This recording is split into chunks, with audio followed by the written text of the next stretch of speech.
다음 소식입니다. 흔히 영어 유치원으로 통하는 유아 영어 학원은 한 달 원비가 100만 원을 훌쩍 넘지만 문전 성시를 이루고 있습니다. 그만큼 조기 영어 교육에 관심이 크다는 건데 과연 그만큼 효과도 있을지 부작용은 없는 건지 우려도 나오죠. 이 조기 영어 교육이 아이의 뇌와 언어 발달에 미치는 영향 먼저 영상 보고 오겠습니다.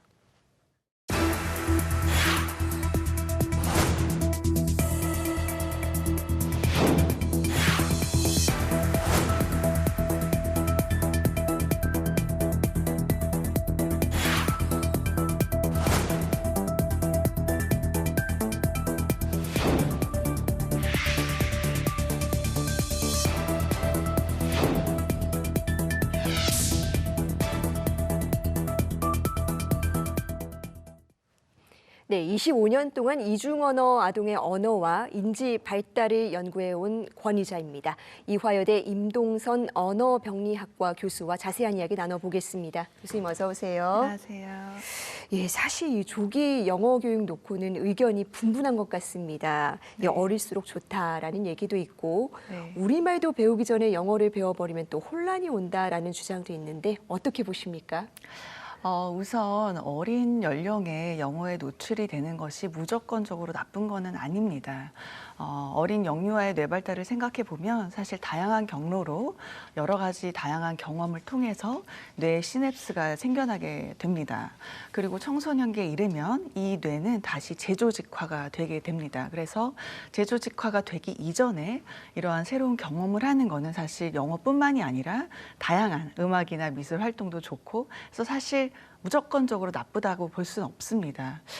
그러나 발음적인 면에서도 또 한 가지 또 강조를 하고 싶은데 발음적인 면에 있어서도 보면 청지각적 능력은 자신의 주변에 있는 언어적 환경에 의해서 변화가 되고 이 말소리 산출은 자신의 청지각적 능력에 따라서 말소리가 변하게 되기 때문에 발음적인 면에 있어서도 사실은 어릴 때 노출되는 게 무조건적으로 나쁘진 않습니다. 다만 많은 이제 혹자들은 이중 언어를 하게 되면 또는 두 언어를 사용하게 되면 굉장히 아이들이 혼돈에 빠지게 될 것이다라는 이야기를 많이 하는데요. 그러한 이유는 예전에 이중 언어 화자들이 두 언어를 코드 스위칭이라는 걸 했기 때문입니다. 이 코드 스위칭이라고 하는 것은 이제 말을 이렇게 할 때 마침표 이전에 두 언어를 이제 혼용해서 사용하는 현상을 말을 합니다. 근데 이미 오랜 연구와 또 많은 연구에서 밝혀지기를 능숙한, 그러니까 두 언어를 이미 굉장히 능숙하게 하고 있는 이중 언어 성인 화자도 상대방이 이해하고 있다라는 어떤 상황이면 즉 역지사지가 되는 거죠. 그리고 저희가 이제 학문적으로는 theory of mind라고 표현을 하는데 화형적으로 이렇게 했을 때 굉장히 다 하는 현상이다. 그래서 매우 괜찮은 현상이다라고 이제 밝혀져 있습니다. 그래서 혼돈하지 않는다, 괜찮다라고 말씀드릴 수 있습니다. 네, 어려서 외국어 배우는 게 여러 가지 장점이 있다라고 정리를 해볼 수 있겠네요. 네, 문제는 이 같은 기대 때문에 그렇죠. 너무나 많은 아이들이 조기 영어 사교육으로 내몰리고 있다는 맞습니다. 점입니다. 지금 학원을 통과하려고 학원을 다닌다든지 숙제를 하려고 과외를 받는다든지 지금 이런 아이들도 많거든요. 네. 그런데 이런 환경은 아이들에게 좋은 영향을 미친다라고 보기는 좀 어렵겠죠? 그렇죠. 이거는 사실 저뿐만이 아니라 모든 성인이 다 알 수 있는 대답이라고 생각을 합니다. 아동의 어떤 그 하루 일과를 봤을 때 정말 행복하게 건강하게 생활할 수 있는 시간이 굉장히 풍부한데 그 시간을 모두 영어를 뭔가 학습하기 위한 어떤 그 시간을 할애한다면 사실은 굉장히 잘못된 학습 어떤 환경입니다. 아이들이 언어를 어떻게 배우고 어떤 수단으로 배워나가는 이유는 뇌 발달을 생각을 해보면 나 아닌 다른 의사소통 어떤 상대방과 자신의 의사소통 의도, 즉 communicative intentionality라고 저희가 표현을 하는데 의도를 전달하기 위한 수단에 불과합니다. 이 목표가 아닌 거예요, 언어가. 근데 수단에 불과하고 그런데 이제 아무래도 이렇게 배운다는 뜻은 목표로 바뀐 거죠. 과목으로 학습을 해야 되는. 그래서 습득을 하는 어떤 과정에 있어야 되는데 그게 그 색깔을 변질해서 이제 되다 보니까 사실 좋은 환경은 아닙니다.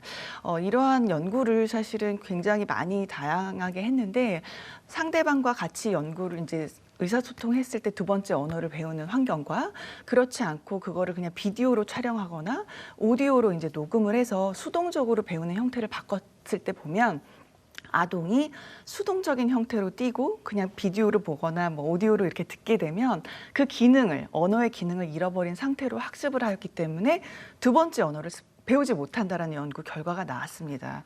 이 뜻은 언어가 제가 소셜 브레인이라고 하는데 언어가 사회적인 기능, 즉 의사소통의 어떤 수단으로 활용이 될 때만 최적화된 어떤 이 뇌가 움직인다라는 거죠, 그쪽으로. 근데 그런 것이 아니면 학습이 효율적으로 되지 않습니다.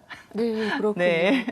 지금 이른바 영어 유치원이라고 하죠. 이런 예. 학원들은 만 3세부터가 대상입니다. 이 같은 이 영어 유치원 다니다가 언어 발달이 지연된 아이들이 연구소 찾는 경우도 있다고 들었거든요. 네. 어떤 이유 때문입니까? 첫 번째 사실은 정확하게 이제 말씀을 드리면 영어 이제 뭐 사실 유치원이 아니라 이제 영어 교육 기관이라고 저희가 말을 하더라고요. 그런 곳에 다니다가 언어 지연이 생겼다라고 말하기는 어렵습니다.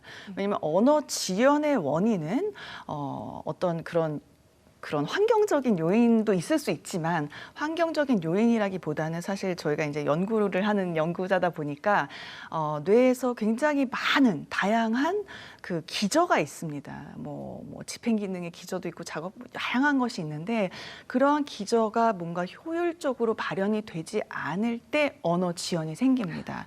그래서 무조건 언어 기관에 가서 이 아동이 언어가 지연이 됐다라고 인과관계를 볼 수는 없지만 사실은 이러한 교육기관에서는 유아교육을 해야 되죠. 유아교육을 해야 되는데 그렇게 되지 않고 방금 말씀드린 식으로 영어를 배워야 하는 목표가 된다거나 명시적으로 학습을 하게 되면 아동의 뇌발달이 적합하지 않은 상태로 노출이 되는 거기 때문에 아동이 정서적으로 굉장히 힘들어진다거나 굉장히 그곳에 가는 게 너무 힘들어지는 아이들이 꽤 많이 늘어나고 있습니다. 그래서 그런 것은 사실 굉장히 주의를 요망하겠죠. 네, 그러니까 핵심은 언어를 뇌 발달에 적합한 형태로 그렇죠. 제공을 해줘야 되는데 네, 네. 그렇지 않은 것 같다는 네, 맞습니다. 점이겠네요. 예. 요즘 이 엄마가 직접 영어 노출을 도와주는 이른바 이 엄마표 영어도 화제거든요. 네. 여기에 대해서는 어떻게 보시는지? 저희 사실은 대학원생들이랑 이번 학기에도 많은 연구를 지금 읽고 있고 수많은 토론을 하고 있습니다. 이 내용에 대해서.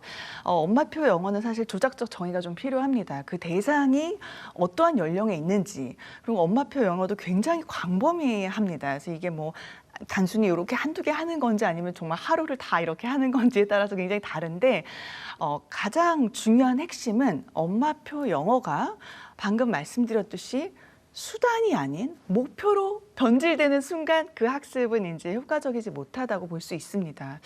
저희가 모국어를 이제 배울 때 이렇게 생각을 해보면 어떠한 부모님도 아이들에게 이거는 이거야, 뭐 이거는 따라해봐, 또는 이럴 때 조사는 이런 걸 쓰는 거야라고 명시적으로 가르치지 않죠. 굉장히 암묵적으로 굉장히 자연스럽게 이제 배워나가는데 엄마표 영어가 만약에 이제 명시적으로 바뀐다거나 배워야 하는 과목 또는 막 배워야 돼, 가르쳐야 돼 이런 식으로 바뀌게 되면 이것은 효율적이지 못하고 효과적이지 못한 학습 형태라고 볼 수 있습니다.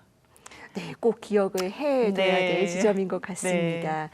자, 요즘 이 조기 영어 교육에 대한 관심이 굉장히 뜨겁습니다. 그렇다면 네. 유아 영어 교육 고민하고 계시는 학부모들에게 한마디 조언해 주실 수 있겠습니까? 사실 두 개의 언어를 구사한다라는 건 매우 좋은 일입니다. 다만 아동의 언어 발달을 정확하게 이해하고 아동의 뇌 발달에 정확한 어떤 이해가 된 상태에서 두 개의 언어가 노출이 되어야 된다고 생각을 합니다. 예를 들어서 함께 공동 주목하기를 하면서 노래를 같이 부른다거나 영상을 함께 이제 본다거나 하면서 부모님은 사실 한국어로 하셔도 돼요. 영어에 어떤 노출이 되더라도. 그러나 왜냐하면 전이 효과라는 게 일어나거든요. 그래서 부모님이 충분히 옆에서 공동 주목하기를 통해서 하실 수 있는데 오로지 그곳에 수동적인 즉 약간 맡긴다거나 그렇게 되면 되지 않겠죠. 그래서 저는 사실 아동을 위해서 두 개의 언어가 어떻게 해야 가장 최적화된 상태인지를 잘 고민을 하시고 또 뭐 책 읽기 형태도 사실 많이 있거든요. 상호작용적 책 읽기 기법이라고 해서 저희가 대화식 책 읽기가 있습니다. 그래서 그러한 상태도 사실 공부할 수 있는 방법이 많이 많이 있어요. 저희 기관에서도 부모 교육을 많이 하거든요. 그래서 그러한 상황들을 좀 더 많이 연구하시고 좀 더 많이 공부를 하셔서 아동에게 최적화하는 생태를 어떻게 보면 노출을 시켜주면 아동이 굉장히 건강하게 언어 발달을 할 수 있고 또 건강하게 이중언어 화자로 자라날 수 있지 않을까라고 기대해 봅니다. 네, 언어의 가장 큰 의미는 이 사람 간의 소통을 돕는다는 데 있겠죠. 네. 언어 교육의 핵심도 결국 이 자연스럽고 행복한 상호작용에 있지 네. 않을까 싶습니다. 맞습니다. 교수님 오늘 말씀 잘 들었습니다. 네, 감사합니다.